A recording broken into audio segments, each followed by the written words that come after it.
5 juttu. Humala kaupmees Johann Hopneri majas Raeplatsi läheduses on kõikide linlaste rõõmuks avatud uus toidukoht. Glad Estlander.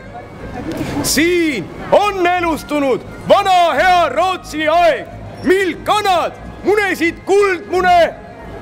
Raeplatsil voolasid piimajõed ning Eestisse oli jõudnud suur imevili.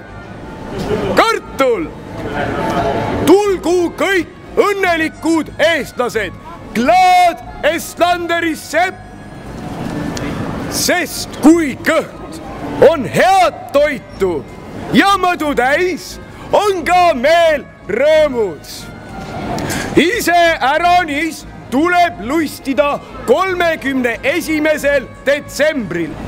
Kutsume teid lahkesti Glad Estlanderisse uut aastat vastu võtma, mil ööpäev läbi kantakse ette häid hõrgutisi ning õllepruulil pole lõppu nähagi.